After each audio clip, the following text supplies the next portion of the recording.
ప్రపంచవ్యాప్తంగా కూడా అన్ని కులాలు అన్ని మతాలు వారు ఆరాధించే ఆరాధ్య దైవం వెంకటేశ్వర స్వామి సన్నిధిలో ప్రతి ఒక్కరూ కూడా పవిత్రంగా భావించేటువంటి ప్రసాదాన్ని, లడ్డూ ప్రసాదాన్ని అపవిత్రంగా తయారు చేసినటువంటి గత ప్రభుత్వ పాలకులను అందరూ కూడా ప్రశ్నిస్తూ ఉంటే వారు మాత్రం జరిగిన తప్పుని ఒప్పుకోకుండా డైవర్షన్ పాలిటిక్స్ అంటూ వాళ్ళు డైవర్షన్ పాలిటిక్స్ చేస్తూ ప్రజలను మభ్యపెట్టాలని చూస్తూ ఉన్నారు. ఇది ఎక్కడా కూడా రాజకీయంగా మాట్లాడేటువంటి మాటలు కాదు. శాస్త్రీయబద్ధంగా పరిశోధన జరిపి ల్యాబుల్లో టెస్టులు చేసి ఇందులో యానిమల్ ఫ్యాట్ ఉందని చెప్పి నిర్ధారించిన తర్వాతనే మా నాయకులు చంద్రబాబు నాయుడు గారు కానివ్వండి, పవన్ కళ్యాణ్ గారు కానివ్వండి మాట్లాడటం జరుగుతూ ఉంది. గతంలోనే వైవి సుబ్బారెడ్డి గారిని, భువన కరుణాకర్ రెడ్డి గారిని టీటీడీ చైర్మన్గా ప్రకటించినప్పుడే రాష్ట్ర వ్యాప్తంగా కూడా అందరూ కూడా ముక్కును వేలేసుకున్నారు.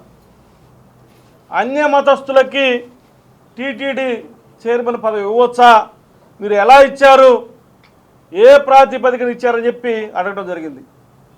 కానీ ప్రజలంటే లెక్కలేనటువంటి ప్రభుత్వం, అప్పటి ప్రభుత్వం జగన్మోహన్ రెడ్డి యొక్క ప్రభుత్వం వారినే కొనసాగించింది.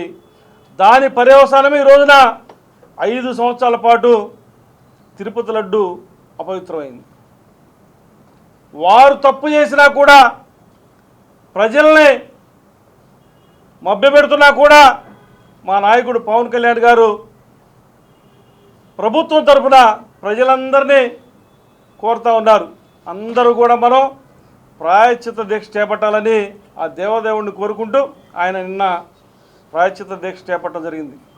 అంటే ఒక తప్పు జరిగింది, తెలుసో తెలియకో తప్పు జరిగింది, మనకు తెలియదు. ఆ రోజున గత ప్రభుత్వంలో ఉన్న జగన్మోహన్ రెడ్డి ప్రభుత్వంలో ఉన్నటువంటి ప్రతి అధికారికి, ప్రతి టీటీడీ బోర్డు మెంబర్కి, ప్రతి ఆ రోజు ఉన్నటువంటి చైర్మన్కి జగన్మోహన్ రెడ్డి మంత్రులతో సహా అందరికీ తెలిసిన విషయం.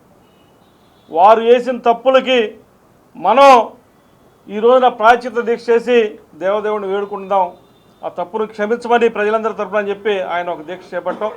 ఆ దీక్షకు మద్దతుగా గుంటూరు జిల్లా నుంచి రేపు మేము ఆయన 11 రోజులు చేపడితే నిన్న ఈ రోజుకి 2 రోజులు అయిపోతే రేపటి నుంచి 9 రోజుల పాటు మేము దేవాలయాలందు ఈ దీక్ష చేపట్టడానికి సిద్ధంగా ఉన్నాం.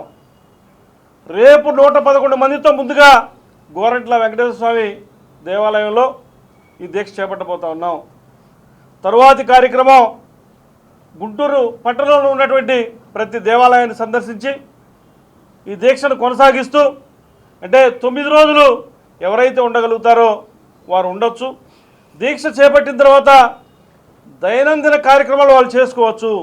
అదే దీక్ష యొక్క ముఖ్య ఉద్దేశం. అంటే అయ్యప్ప స్వామి మాల కానివ్వండి, శివస్వామి మాల కానివ్వండి, అమ్మవారి మాల ఏ విధంగా అయితే దీక్ష తీసుకున్న తర్వాత తమ వ్యాపారాలు, తమ ఉద్యోగాలు, రోజువారీ కార్యక్రమాలు చేస్తా ఆ దీక్షని పవిత్రంగా ఎలా అయితే దీక్షని చేపట్టి పవిత్రంగా చేస్తారో, పూజిస్తారో, అదేవిధంగా కూడా రేపు ప్రాయశ్చిత్త దీక్ష చేపట్టడానికి మేము అందరం సిద్ధంగా ఉన్నాం.